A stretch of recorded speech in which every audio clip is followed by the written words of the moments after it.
join us, and then we'll get started in a couple of minutes.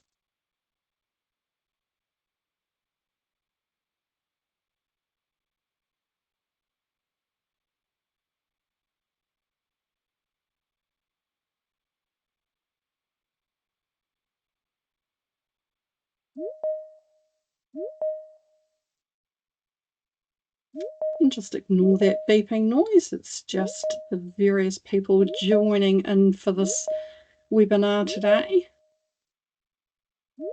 Lots of beeps means lots of people joining us, which is fantastic.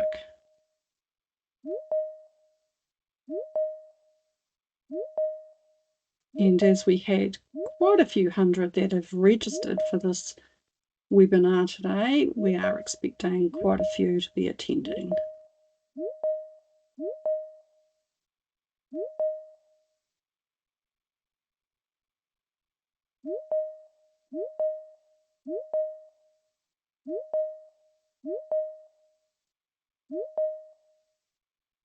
If you've just joined us, we're just going to wait a few minutes to let others join in,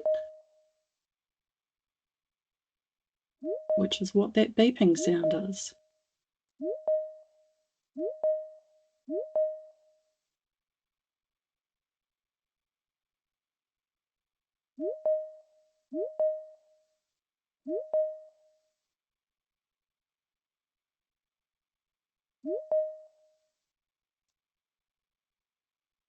Okay, I think we'll get started now. Kia ora koutou. Thank you for joining me today to learn about e-invoicing, how it can help you reduce admin, improve accuracy and security, and improve your cash flow.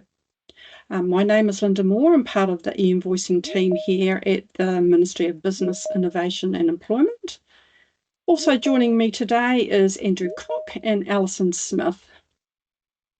While this session is about getting you up to speed on what e-invoicing is and isn't, the benefits for you and your business, it's also a very practical session for those that use Xero or MYOB. So my suggestion is it might be handy for you to be logged into your Xero or MYOB account during this session so that you can follow along.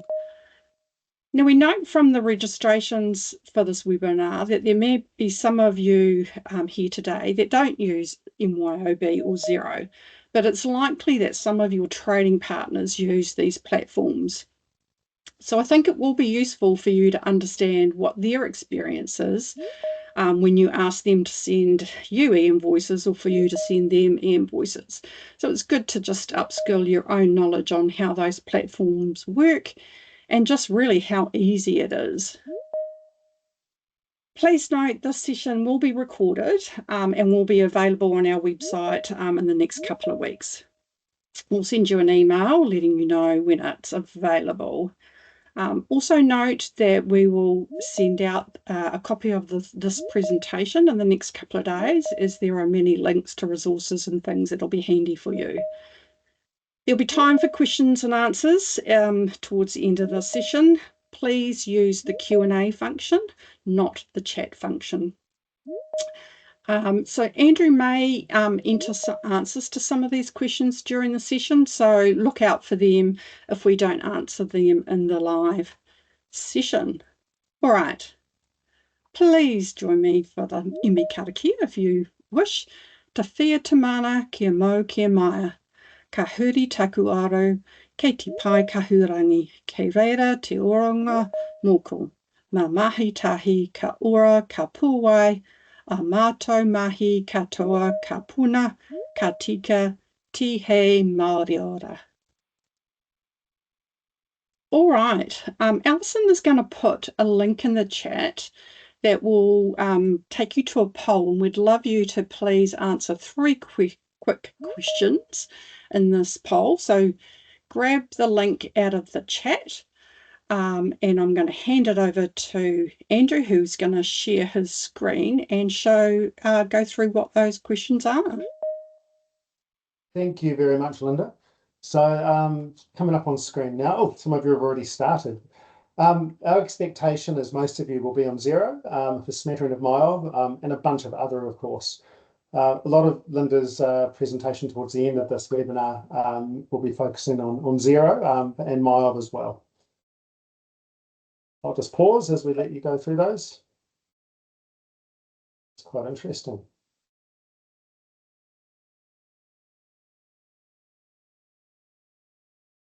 And of course, eInvoicing is free to use today in both Xero and MYOB.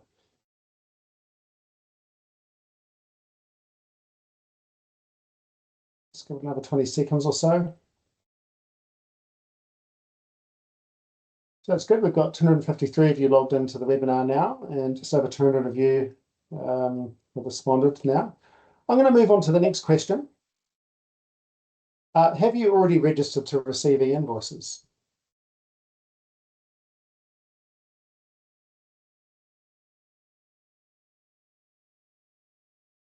Good to see that a number of you have already registered. And those of you that haven't, well, I encourage you to do so after this webinar. Yeah, you'll get to see how easy it is to do.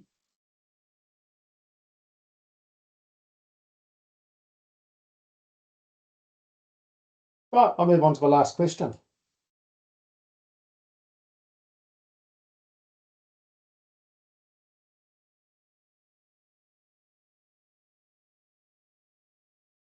Good. Some of the content of this webinar is very relevant for those of you who supply to government, so stay tuned to learn more. Okie dokie, I think we will stop the poll now and move on to the core content of this presentation. So, All right. yeah. Very good. Hopefully that has popped up. And Now hold up a moment. We've got Alison with her hand up, Linda. And okay, Alison, what's up? you're on mute, Alison. Apologies for that. That's a mistake. Okay. Just gonna do something here. We'll just make sure the sound is on because there. Okay.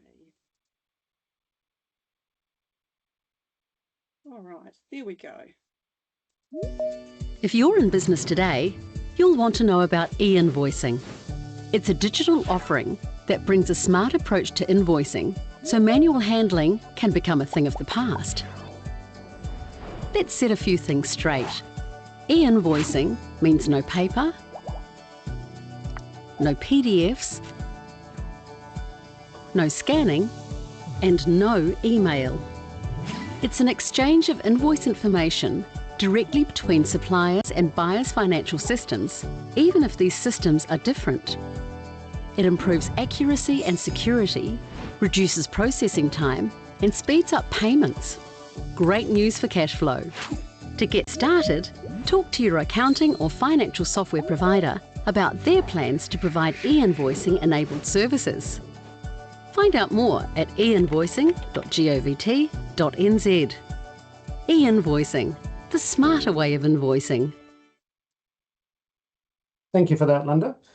Now that you've seen that video, you'll realise that e-invoicing is not emailing a PDF to customers. To recap, invoices go directly between suppliers and buyers' systems, even if their systems are different, by using a global network standard called payable. This is a commonly agreed standard across New Zealand and globally, and that's quite prolific in APAC countries as well. This is one network for all businesses. For example, large suppliers often use their own invoicing solutions, and that puts a burden on SMEs who have to log into a portal to send their invoices. E-invoicing levels the playing field. With current invoice processes, they're largely inefficient. There's delivery errors because of post and email, processing errors because of systems and other manual workarounds, payment delays due to manual processes, lack of security and increased likelihood of invoice fraud scams, lost invoices, and chasing up payment progress. All of this changes with e-invoicing.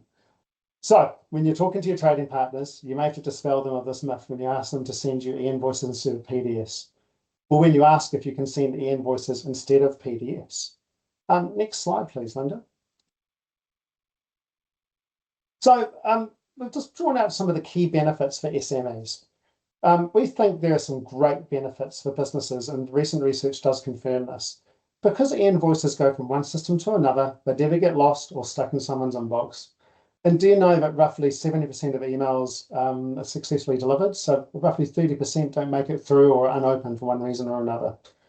E-invoices are always in your accounting system with no manual data entry or copying and pasting. There's complete information, and that makes coding easier. Also, your accountant or bookkeeper will love you when it comes to the end of financial year preparations. And all of this means a smoother process for your customer receiving your e-invoices. Speed up the process, which means we're probably able to pay you faster, which helps improve your cash flow. Next slide, please. And just some other key benefits for SMEs. When you're receiving invoices into your system, it's primarily around administration burden. By reducing that, you get more time back in your day. No more manual entry of invoice data. Many of you may not have experienced invoice fraud, and you think it won't happen to you, but it does happen. Unfortunately, cybercrime is a growth industry. But with e-invoicing, the risk of intercepted emails and PDF invoices being tampered with reduces considerably, because an e-invoice can't be intercepted or tampered with. Now we're going to show you a nice little video from a real small business who has experienced e-invoicing for themselves. Over to you, Linda. Let me just move it forward.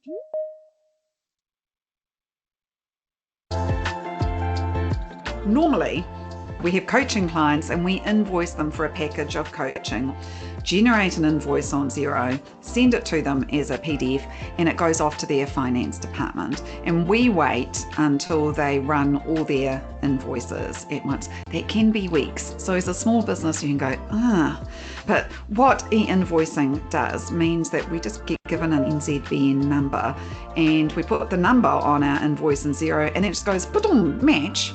Gets approved really quickly and we can get paid within days. With e-invoicing, it's just so simple. Yeah. Our business admin has got a lot faster because I have to do it, so I'm grateful. How it's changed is that once I get the NZBN number of the organisation I'm sending it to, that can be the trickiest bit, then we're off. Never have to say to them again, oh, what's happened to that invoice? Because it's just gone to a number, and then through the magic of e-invoicing, all the numbers get matched up with what the work is for and it gets paid. So it preserves our coaching relationship and keeps it trusted, strong and confidential and positive. So how I found out about it was when I was asked if I wanted to be part of the... Thank you very much, Linda. Right, now just moving very briefly on to the next slide. So why is the government and MB behind this? So savings to our economy are conservatively estimated to be well over $4 billion a year over 10 years. Increasing the speed of payments and moving money around the economy faster means we will all be better off. It's about doing the right thing for the New Zealand economy. Okay, next slide. Now, things are going pretty well in the e-invoicing space. There are currently about 52,000 businesses registered to receive e-invoices, and this is set to increase over the following months. Now, most of these organisations are SMEs like yourselves who are using e-invoicing capable software such as Xero, MYOB, or Reckon One. This means users of these products can send and receive e-invoices free of charge today. There are about 60 enabled software products and growing. These software products are listed on our e-invoicing software products page. And I think Alison's about to paste a link to that into the chat. Many large businesses are sending e-invoices to the SME customers and are implementing the technology so they can too. For example, Bunnings have been sending e-invoices to their customers for almost a year now. There's a whole raft of other organisations, most of which are suppliers to government, who are also sending, including Office Max, Datacom, NXP, One New Zealand, and FarmSource, which is a subsidiary of Fonterra, along with Robert Walters and a whole raft of others. They're just some of the big names. We're aware of a bunch of other high volume senders who are all set to join as the year progresses.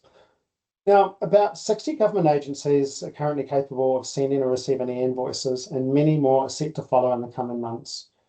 You may also have heard that government recently announced that the government agencies must ensure their large suppliers begin sending e-invoices to them from January 27. So government really leading the way in this space. This is a successful formula used by some European countries, and we're just following suit. So while it's still early days, the payable e-invoicing network has grown sustainably and consistently. Next slide, please. Now, a little bit about the government procurement rules. As the previous slide noted, that there are over 100 government agencies who are required to send or receive e-invoices. They must also pay e-invoices within 5 business days. So late last year, it was announced that agencies must ensure large suppliers send e-invoices to government, and suppliers to pay subcontractors in government contracts on no less favourable than those they receive from government. These new rules are aimed to improve payment times to small businesses and ramp up e-invoicing adoption. They will help ensure that government leads by example in supporting improved cash flow and fairer payment practices for suppliers and their subcontractors. These large businesses will also want to send e-invoices to their other business customers. These are likely going to be yourselves, not just government. They provide further confidence for businesses to adopt e-invoicing and realise the benefits already been experienced by many New Zealand organisations. Meanwhile, there's a bit of activity last year. Minister Watts, who's one of his portfolios as local government, he recently set an expectation for councils to adopt e-invoicing. We've already seen a lot of momentum with local government, with quite a few already enabled and many more set to follow.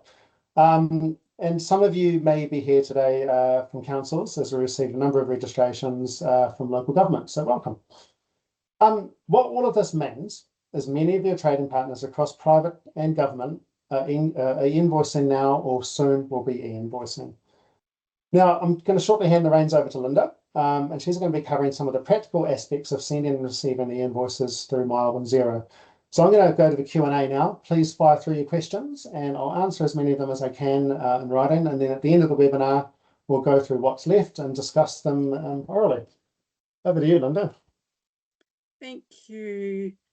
Thank you, Andrew. So yes, I think I might have skipped a slide there. Yes, I did. So we know many of you use Xero or MYOB, so we're going to start with Xero.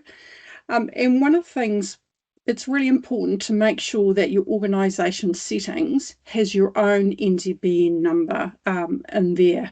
So even if you don't register to receive, to be able to send invoices, you need to make sure you've got your NZBN number in that. So please make sure you check your organisation's settings. Within Xero, you can go to the settings, organisation details, and as you can see at the bottom there, there's a section for the New Zealand business number, NZBN. So just make sure that is updated and in order before you get cracking. So we're going to move on to how to register to receive e-invoices within the Xero platform. So many of you have indicated that you have. Fantastic, that's great. But there were many of you on the call that said you hadn't registered. So if you're using Xero, maybe you could follow along and do that as we do it. Alison is going to put a link in the chat that would take you to help in the Xero's website if you need to have a look at that later on. But it's really easy to get registered. You just go to the bills to pay section, and at the top right there's a set up e-invoicing button. You click on that. You verify your business details by entering your NZBN number. It might pop up automatically if you've got it in your organisation settings, and then you'll just confirm those details are correct, add a representative for your business, agree to the terms and conditions, and complete the registration. So really easy. It will just take you a minute or two to register. And similarly, for those that use the MYOB platform, again, you just go into the settings, sales settings, choose e-invoicing and get started. And again, you just complete your business details, including your NZBN, acknowledge the terms and conditions, and you've registered for e-invoicing. Just noting that with MYOB, when you're registering to receive, you're also registering to send through their platform. So again, just a couple of minutes to get set up and off you go. Really easy to do. So something you can do either right now as we're speaking, or it's something you can do straight after this webinar. Now, when you're preparing to send e-invoices, there is a little bit of admin you need to make sure you have in place. Not sure how good your customer records are, but please update them to ensure it contains the customer's NZBN number. So that's the unique identifier to make sure it reaches the right person. So the video says e-invoices go from one system to another. How does it know to get to the right place? It's using the NZBN number of the person who's receiving it. So that's what ensures that e-invoices get to the right place. So you need to make sure that your customer records are up to date. You're wondering, how do I find out what my customer's NZBN number is? Well, you can ask them, but you can also check, use the nzbn.gov.nz website. They've got a search function where you can enter the business name in there, and it'll pop up with the details of their NZBN number. Alternatively, if you've got a lot of trading partners and you don't want to do that one by one, they do have a business match service. Again, I think Alison has put that in the chat function, and you can link to that. Basically, it says, hey, provide us with a spreadsheet with the names of all your trading partners, email that off to us. Off to the NZBN team. They will look at the directory, find the NZBN number, add that back into your spreadsheet and send it back to you. So that's a quick way of getting all your trading partners if you have many of them. Just a little bit of a watch out. Here's an example where we've searched for Wellington City Council. And as you can see, there's 4 options that have come up there. And on the right-hand side, it tells you whether they're registered or if they've been removed. And some businesses have really similar names. And so you're not sure which one it should be. I suggest that you check with your trading partner to make sure you have the right NZBN number. So just a watch out there, because you do want to make sure that the invoices get to the right place.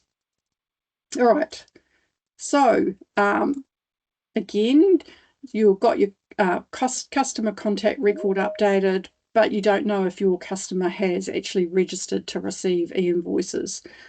First of all, you can check the list of registered businesses. We published this 51,000 odd, about 52,000 now. On our e-invoicing website. You can locate the link to that spreadsheet on the homepage, and we update that every month. So you can get that there. All right, so let's get into the practicalities of sending an e-invoice from Xero. So the customer's NZBN number is entered in the contact record. Make sure that's there. And you've checked to see whether the customer is registered to receive.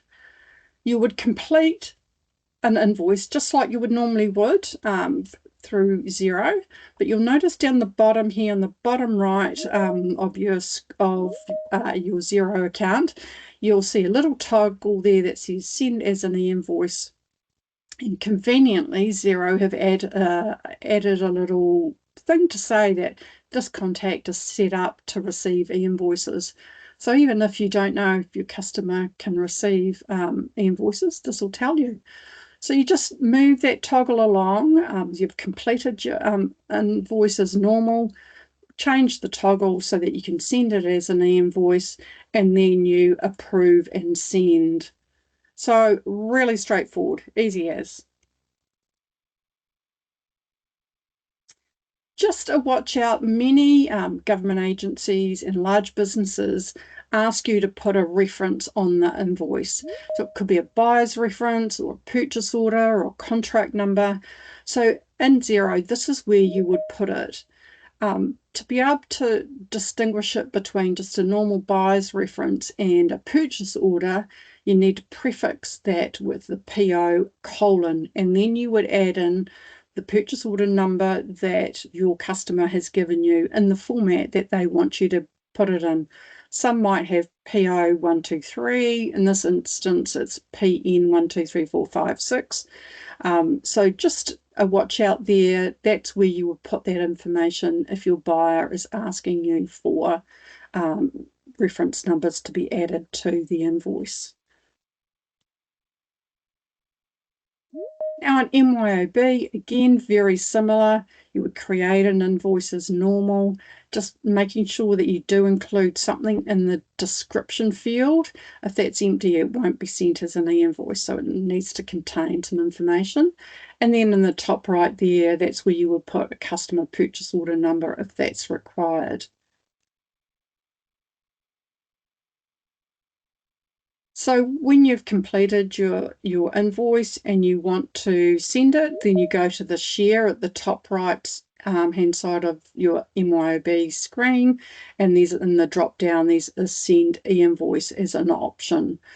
So it'll pop up where you'll need to check the summary of the e-invoice, and also noting that a PDF version will also automatically attach when you send the e-invoice. So just noting that, yes, we say e-invoicing is not PDFs, but you can send a PDF of an invoice through the e-invoicing network along with the e-invoice that has the data that is passed along to the other person's system. So that's just something to be aware of. And as you can see, really easy to send e-invoices through MYOB. Now, receiving e-invoices. So you've registered to receive e-invoices already, and in the chat there's a couple of links that will just give you some more information and advice from Xero and from MYOB. But one thing I want to point out is that e-invoices also meet IRD's record keeping requirements for taxable supplies. So we do get asked this question from time to time: is this all kosher with IRD? You know, is this going to be okay? Don't they want to see PDFs? No, they are very okay with e-invoices meeting their tax, their record keeping requirements. So again, in the chat, Alison would have put a link to IRD's website that has that taxable supply information for GST, and it talks about how that works for e-invoicing. So just be reassured there. Now within Xero, so somebody has sent you an e-invoice, it automatically appears as a draft bill. So that's where you will find it, and you will approve and schedule the payment as usual. Within MYOB, it appears in the upload section. You'll click on the three dots for the e-invoice, and you can decide whether to create a bill from the invoice, download it, or reject it. And just want to reassure everyone is although an invoice automatically appears in your Xero or MYOB account, you still have to approve and schedule the payment as usual. So that doesn't automatically happen, which is really important because you want to have control over that process. So really just want to reassure you there. Now, the more businesses are sending, receiving invoices, the more you all benefit from e-invoicing. So at the beginning of the session, we talked about reduced admin, time savings, potential to get paid faster. So the more that you do e-invoicing, the greater the benefits for you. Now, one way to get started with receiving invoices is if you're a Xero user, you can change your billings preferences to receive your Xero subscription bill as e-invoices. And on the screen here, you can see that there are a couple of options of how you can opt into that. One option is when you receive your online subscription invoice, you just scroll on down to the options section at the bottom of that and choose to receive as an e-invoice. You'll be asked to enter the NZBN you register and submit, and it's as easy as that. Alternatively, if you don't want to wait for your next online subscription invoice to arrive, you can go into the organisation name, navigate through to editing your billing contact, and you can choose to receive Xero subscriptions as e-invoices, and you can confirm there. So that's a good way to just dip your toes into e-invoicing as a way to start receiving them. Excuse me. So it's really important, hey, let your trading partners know. How do they know if you can send or receive e-invoices if you don't let them know? We've got this really handy little e-invoicing capable image that you can download from our website and add that into your email signature. And just put some words in there about, hey, we prefer to receive e-invoices. Here's our NZBN number, or we prefer to send. Please let us know what your NZBN number is. So communication is key.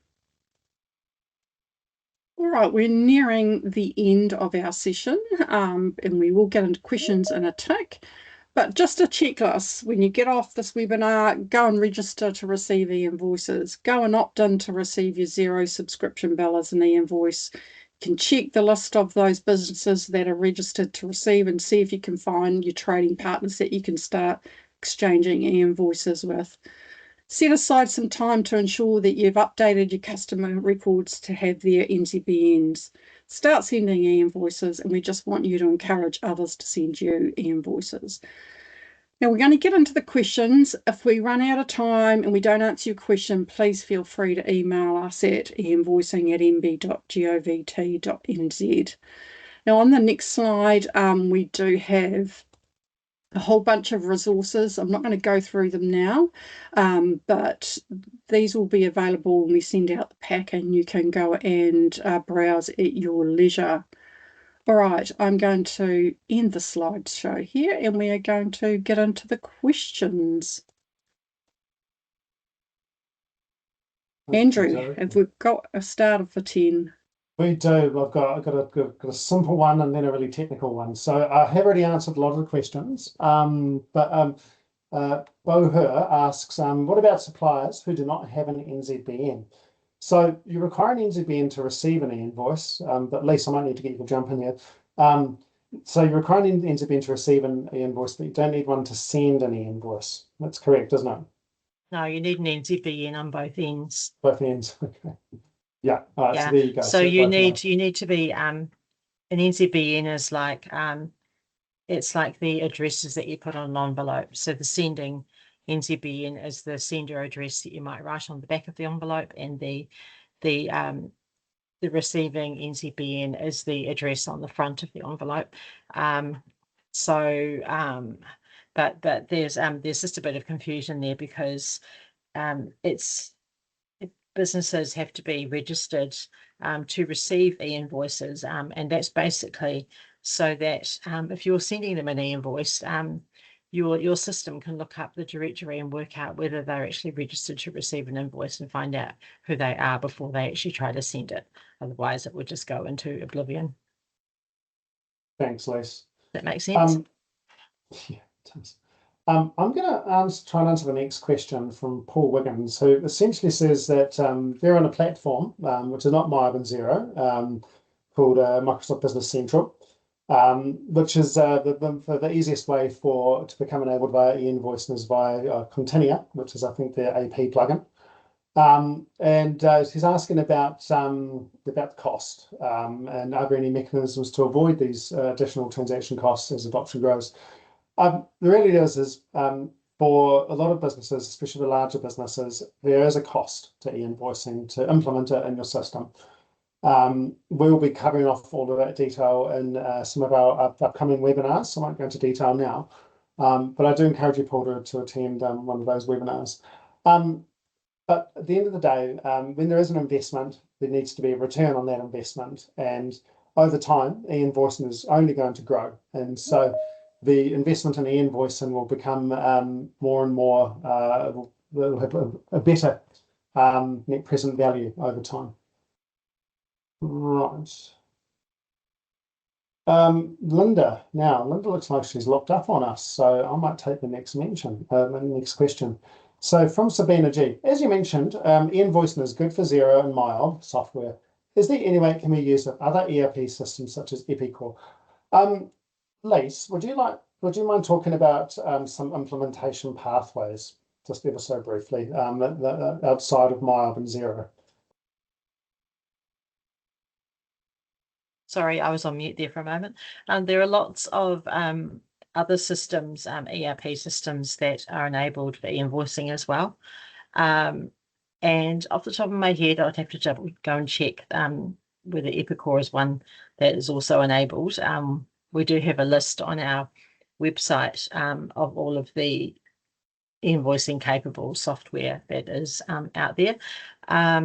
If Epicor isn't, or another ERP system isn't, then we have service providers that you could contact. They're also listed on our webpage, who can actually make your invoices created in your software go through as e-invoices to your customers. So they basically they enable you to use the payable network by adding some functionality in the middle between you and your customer, or you and your supplier. Yeah. But we will talk about more about that in the Receive webinar that we're going to be running next Wednesday. Yeah. Wednesday. You'll get to hear me talking for half an hour next time. Cool. So George Smith has asked, some departments in MB don't issue POs, like with the regional tourism boost funding. Are they going to need to change that? Not necessarily, is the answer. I know that some organisations, and MB's one of them, is sometimes they issue a purchase order and sometimes they don't. So it is something that you'll need to ask your contact within that organisation to see what kind of reference, a buyer's reference, which could be a cost centre, instead of a purchase order that you need to add in. Now, specific to regional tourism boost funding, I'm unsure about the process for invoices with them. They may be one of the out of scope options for e-invoicing, so I can't answer that right now. May I just jump in and add a bit more to that answer? Yep.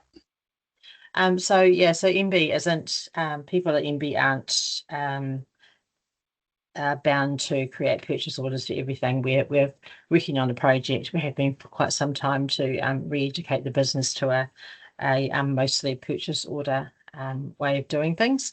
But there's no concern about if you send us an invoice and an e-invoice and it doesn't have a purchase order on it. We will still receive that e-invoice. It just arrives into a pool where our procure to pay team or our accounts payable team actually go through and manually pass those invoices through to the people that need to approve them. The purchase order is from an e-invoicing perspective is probably the best scenario, because actually if you're providing us with a purchase order number that matches in our system, and the person who placed that purchase order has goods receipted it, then that enables our system to actually do an auto match function and bring it right through, and it will just come straight through and land on the account ready for payment. So it's just that is the ideal way of doing things, but it doesn't mean that you're not going to get the invoices through if they don't have purchase orders on them. Me. Thanks, Lise. The next question is from Joe McLean. Will e-invoices received learn how you would usually code them from each supplier? Now, I'm assuming, Joe, that you might be on Xero. So I'm a Xero user myself, and when I receive an invoice which I've previously processed, it remembers what I did last time. So e-invoicing is just another channel, and if and I'd expect the same functionality will work. Oh, answered in session. Good. Linda, over to you for the next question from Claire Martin. I've lost my place. Okay. So Oh, no, Martin it's has all asked- right. It's all right. What about international customers? Yes. So, as Andrew might have mentioned throughout the session, that payable e-invoicing is a global standard that is used. So you would need to check with your international customer whether they are registered to receive on the payable e-invoicing network, and they will have an equivalent of an NZBN, so a unique identifier. So you would need to get that from them, and yes, it is possible to be able to send invoices to international customers. Does Lise, do you want to add to that? Yeah. So Australia and New Zealand adopted an updated payable standard a couple of years ago now, which allows basically seamless international trade with e-invoices. And we sit pretty closely with the Australian People Authority. We share the same spec. And the rest of the world is currently rolling out that specification to allow international trade. So the only real difference with sending an international invoice is what identifying number that you store. So for New Zealand, it's NZBN, New Zealand Business Number. For Australia, it's the ABN, which is their tax number. And generally across the rest of the world, it is their VAT or their tax number. So as long as you have that stored, the invoice as it passes through from your sending finance system to their receiving system, it should go through in the same way, presuming that the currency is set at Australian dollars or British pounds or whatever it might be. Thank you, Lise. So the next question is from Tony. ACC require PO number and claim number on invoices and often client name. How do you provide all this information on a Xero e-invoice? Well, I'm going to have a crack at this, but team, feel free to chip in. So I would use the reference field for the purchase order number, and so remembering you would prefix that with the PO : and then the number that ACC have given you. And I would suggest putting the claim number and the client name in the description field. Yeah, Lisa's nodding to that. So that would be the best place. I wouldn't, it's highly likely to cause issues with ACC if you try to put all of that information into the reference field. So just the purchase order number and that reference part of the invoice.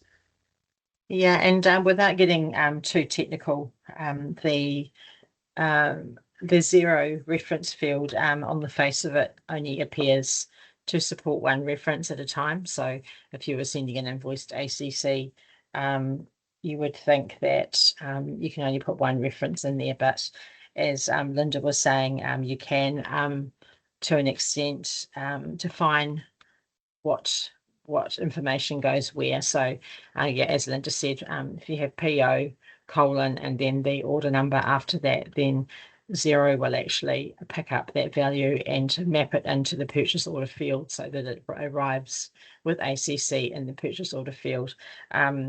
If you don't put a prefix in there, it will all of the information will go to the buyer reference, so it will still arrive. But anything other than with a prefix like the PO, or there might be a contract number or a project number or a tender number, they're the other reference fields that payable supports. If you put the correct prefix in front of those, and there is a certain order in the way you do it so that it all maps through properly. And feel free to reach out to me later if you want to talk about that in more detail. Yes, you can support those references, but it's always worth speaking with ACC directly just to double check what the best way to send that information is for them. Oh, thanks, Lise.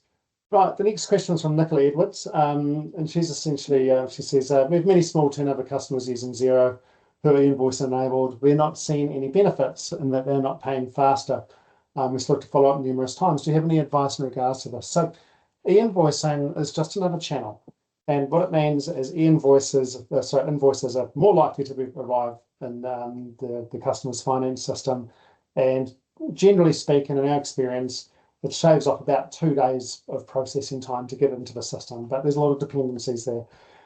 But when it comes to the behaviour of actually paying invoices and payment terms, e-invoicing does not solve those problems. The government has had some initiatives over the years. There was a recent act called the Business Payment Practices Act, which was repealed recently, that required large businesses to pay their invoices promptly. As that's been repealed, there's currently no formal mechanism to require businesses to pay their invoices promptly, I'm afraid. And I'm presuming those small turnover customers aren't government agencies. Probably not. No. Probably just one other thing to note here as well is one of the things that Xero users need to get into the habit of is actually logging into their account. If they don't do that often, they might need to do that more often to check their draft bills to see if they've got e-invoices in there. So that's a little bit of a behaviour change in terms of, previously they would have got it in their inbox and they might have seen it.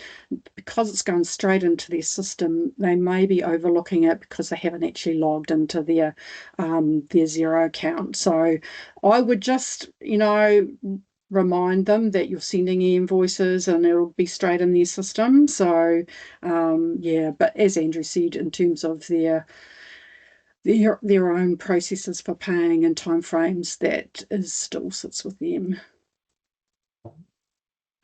Now, we have reached the end of the webinar, but I would like us to continue going through the questions, so please stick around. And I think we'll move on to the next question. And I think, Lise, you might be best placed. So there's a question from Candy Stern-Ross. She asks, are all versions of Xero e-invoicing enabled? Do you need the most current version of Xero to use e-invoicing?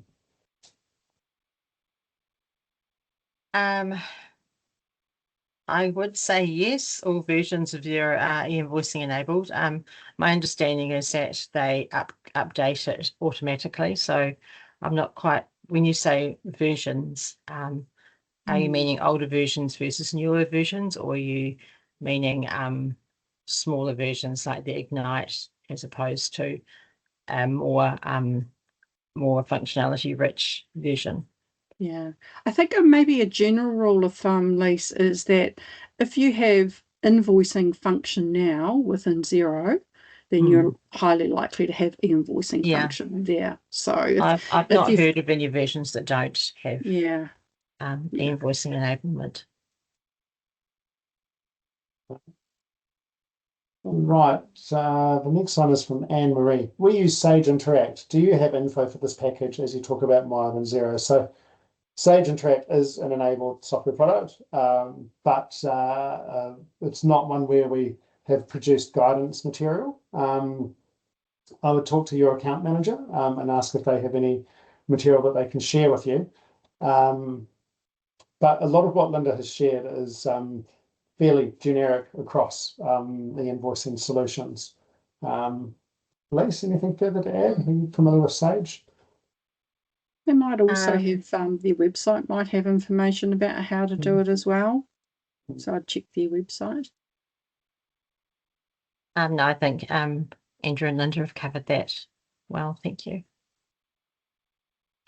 All right, the next question. I generate invoices using a time management system that then feeds the invoice to Xero for accounting purposes. Once I've accepted that invoice into Xero, can I then send it as an e-invoice, or would I need to work out how to do it from the source system? Would you like me to answer that? I think I will let you answer that. Okay. And so it does depend on what your time management system is. But on the face of it, yes, I would say once the invoice is accepted into Xero, then you can send it as an e-invoice. There's just a slight little trick there that if you accept that invoice into Xero and then you choose to send it as a PDF first, then you don't have an option after that to send as an e-invoice, so you have to make sure that you send as an e-invoice first. But yes, that can be done. But also find out, I recommend finding out from your time management software company whether they support e-invoicing as well. Cool. Holly has asked, can I please get a link to register for the webinar mentioned for next week? Holly, I hope you're still on the call. I've put the link to our website that lists all our webinars that are on in February, so you can register from there. Right, Tracy Fletcher asks, when receiving an e-invoice, will we have the option to download a PDF from that before it is approved in Xero? This would just be for internal approvals. So I know it's very much the case of sending. I actually don't know about receiving. Please. I'm just reading it, sorry.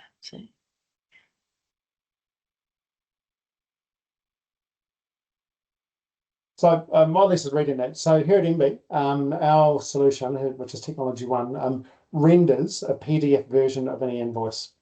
And so essentially from our system, it has that solution. I'm just not sure if Xero does. I'd be surprised if it didn't.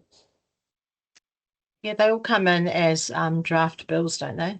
Yes, they do they do appear in your Xero account as a draft bill. Yeah. So, and so you've always, at whatever stage, you've always got access to a PDF render of that invoice.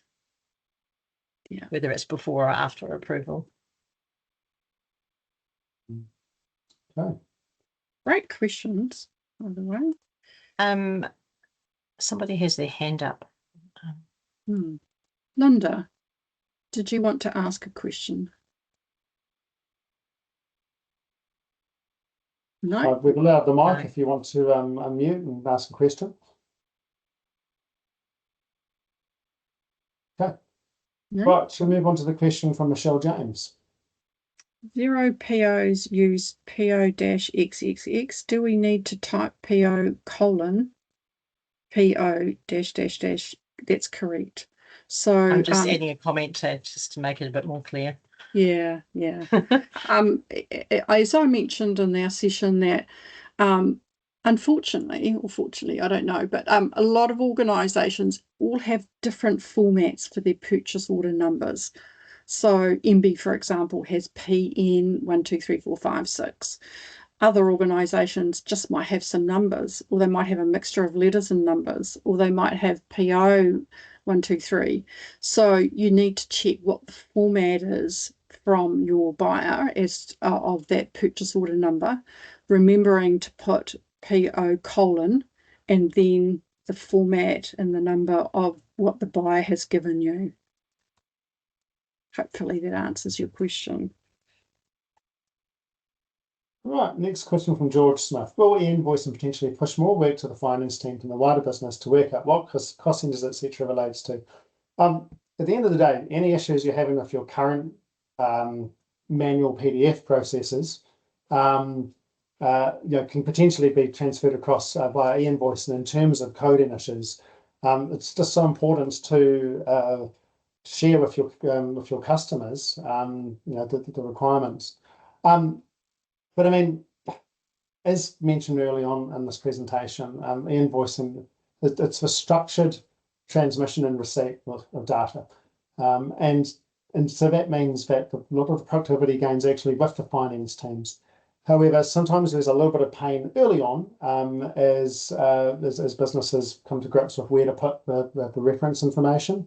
But by and large, it saves finance teams time. It doesn't cost finance teams time. Yeah.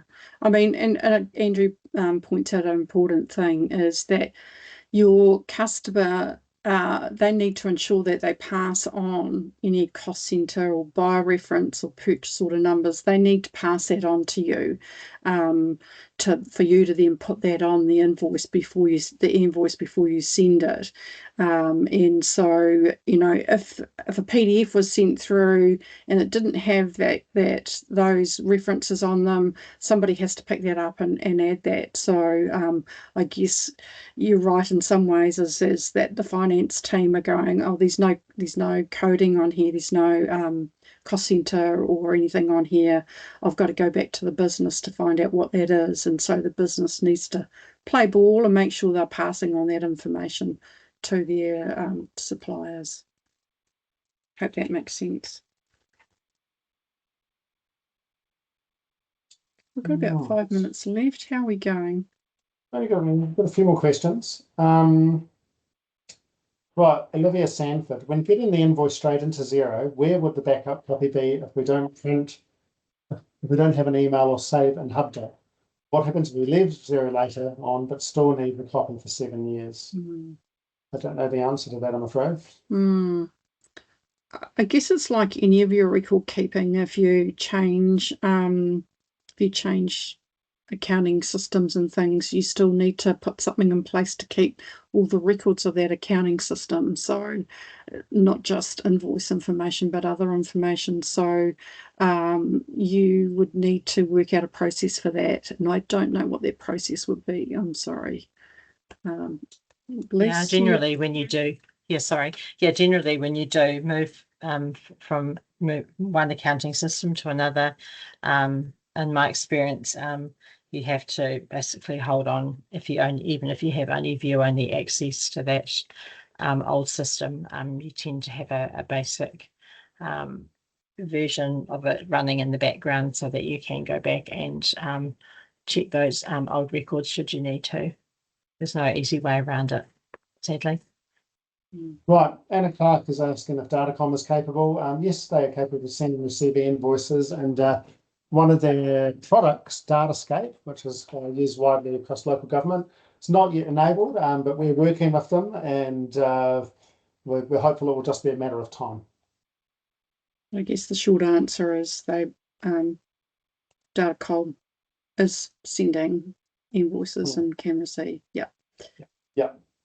Can you include, Chrissy has asked, can you include a PDF with your e-invoice? Both Xero and MYOB have the option to attach a PDF, include attachments of PDFs. That PDF could be a timesheet. It doesn't necessarily have to be a PDF of the invoice, but there is that option.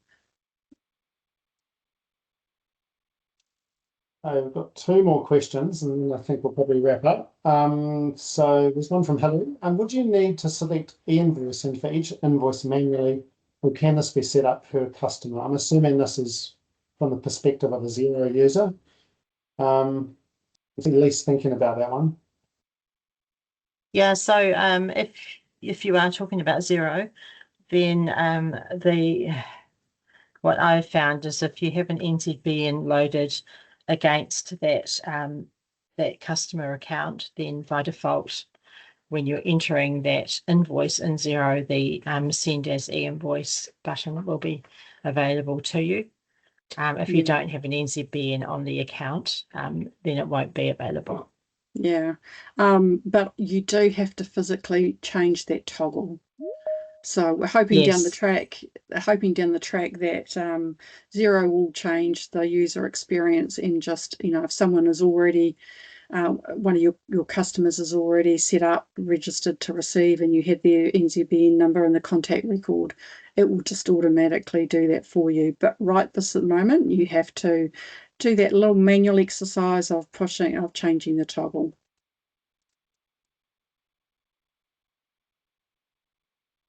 Right, this might be the last or the second to last question.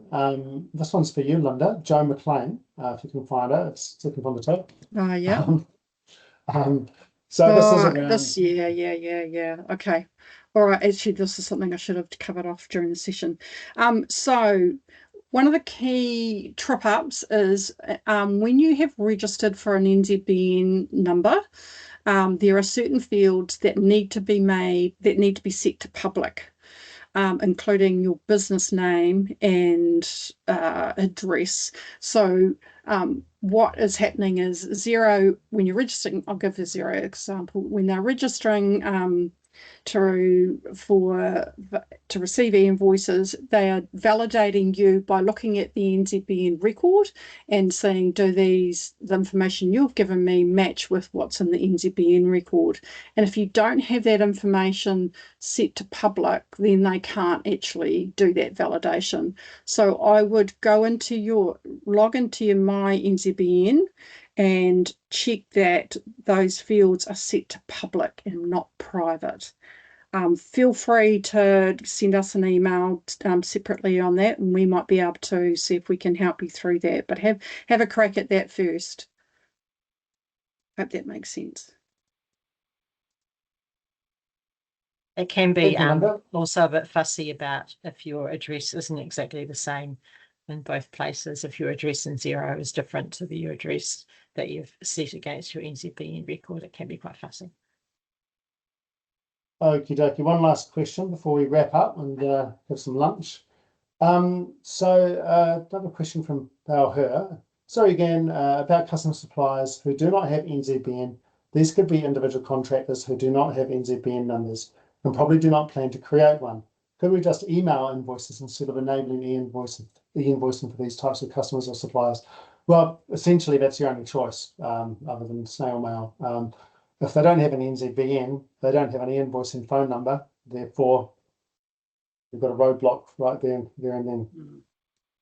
All right, before we wrap up, just one quick question we'd like you to use. Can you please use the React function and give us a thumbs up if you found that this session has been useful for you? So if you can do that, that will be great. Otherwise, reminder to go and register to receive. Update all your contact records, get your Xero subscription bill set so you can receive it as an e-invoice, and we will email you a copy of this presentation. The recording will be available in a couple of weeks, and we'll let you know about that. But thank you so much for your attention today, and we really hope it's been useful and you can get on and get going with e-invoicing. Thank you very much for your time. Thank you. Thank you.